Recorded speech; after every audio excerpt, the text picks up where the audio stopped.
Welcome to Superhero Pow! I'm your host nerd, Tom Fremgen.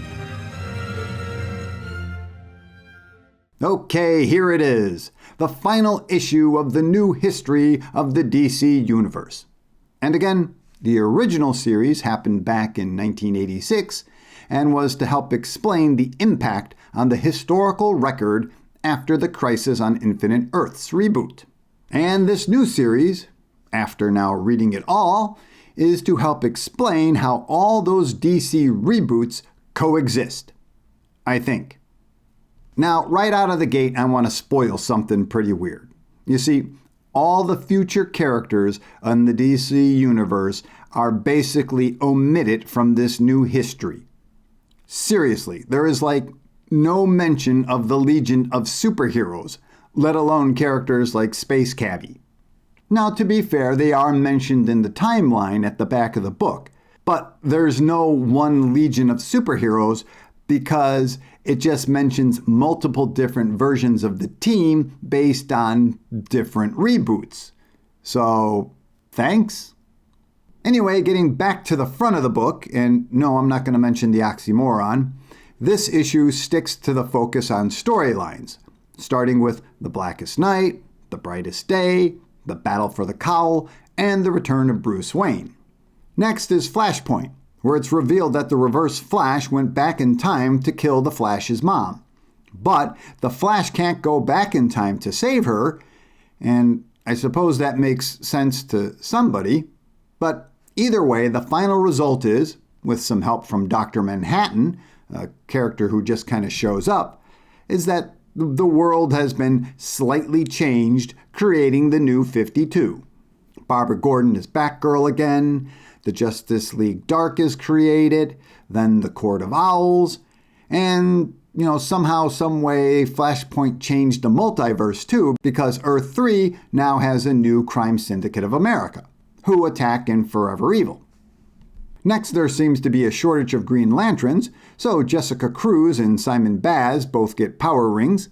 Everyone learns that Dick Grayson is Nightwing, but can't seem to put two and two together to figure out that Bruce Wayne is Batman.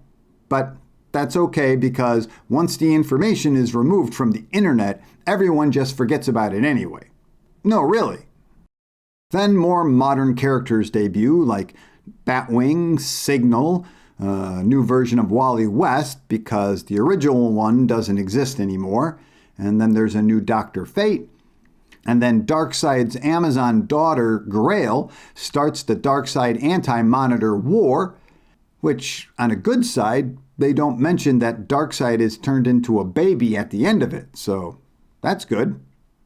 Then Dr. Manhattan starts messing with reality again, and the original Wally West returns, and a bunch of other stuff from the new 52 goes bye-bye.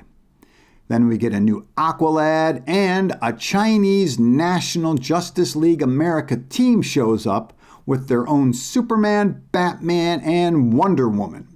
I kid you not. And Superman's kid and Batman's kid become the Super Sons. Next, we're off to DC Metal, which reveals the Dark Multiverse. Because apparently one multiverse wasn't enough. Thanks to the Batman Who Laughs, the source wall around the multiverse is cracked. I assume they mean the non-dark multiverse, causing the Legion of Doom's totality war. And Darkseid joins the Justice League. Again, I kid you not. Batman doesn't marry Catwoman, and Nightwing doesn't die from being shot right in the head. 'Tis just a flesh wound. Next, the Doomsday Clock happens, as everyone finally learns Dr. Manhattan has been tinkering with our reality because, well, he can. But after a good talking to from Superman, he tinkers with it again before he finally leaves. But at least now the Justice Society of America comes back into existence, which is a little strange because it was never mentioned they were erased from existence. But it does mention it in the timeline at the back of the book. More brand new spanking characters are introduced, like the Wonder Twins. And then Alfred is killed.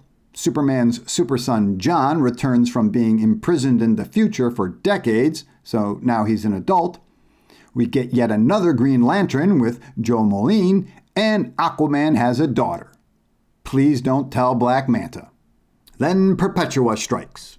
You remember her. She's the creator of the multiverse with the rest of the hands. Well, she wants to remake the multiverse and gets the Batman Who Laughs to help her. But he double-crosses her. But Wonder Woman defeats him. And then the hands somehow stable the multiverse. And if you know what that means, please let me know in the comments. Next, the Wildstorm heroes. You know, Wildcat and the Authority. Well, they show up for the first time, which is odd because I thought they showed up in the New 52. Superman's now adult kid is Superman 2.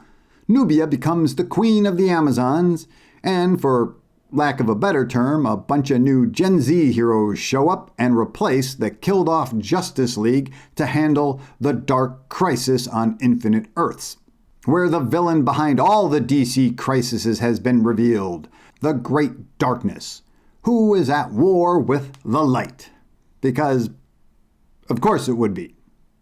Anyway, Nightwing and the Gen Z heroes save the day, and the multiverse is now revealed to be an omniverse with infinite multiverses.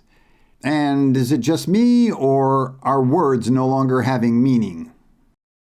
Now we move into the comics of the past year, with Absolute Power and another death of Darkseid, which may or may not have caused the creation of the Absolute Universe. Wonder Woman makes a baby, and the upcoming storylines Dark Legion and King Omega DCKO are teased. Finally, after blowing off all the heroes from the future, because the DC timeline still ripples occasionally, Barry Allen, you remember him, he's the narrator? Well, he ends his story and goes comic book shopping. And that's it. That's the new history of the DC Universe. To which I have to say, holy living what in God's green earth did I just read? How in God's make the DC Universe any easier to understand? I just can't see how any new readers can be helped by this parade of reboots. And for old readers, I can only figure it makes you mad.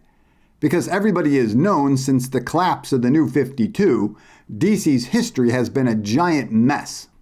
And DC has just been pushing this concept that nothing matters except the comics being published right now. You know, what did or what didn't happen doesn't matter. It's just the here and the now.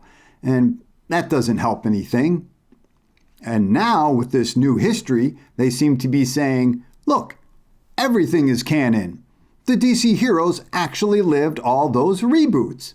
Well, except for some things.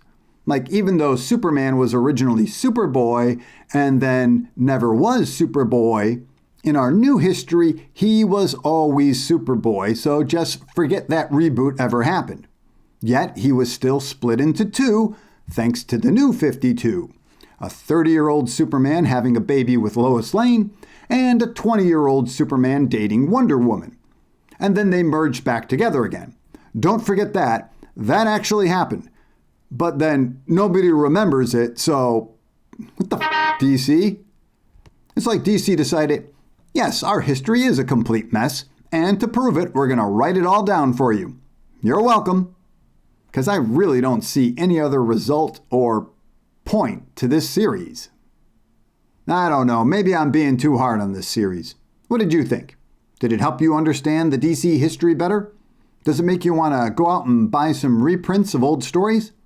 If so, please let me know, because right now, I'm just flabbergasted. In fact, I'm almost forgetting to mention that Mark Waid was the writer, and Howard Porter and Hayden Sherman were the artists, all three of whom are talented creators. Either way, thanks for spending time with me.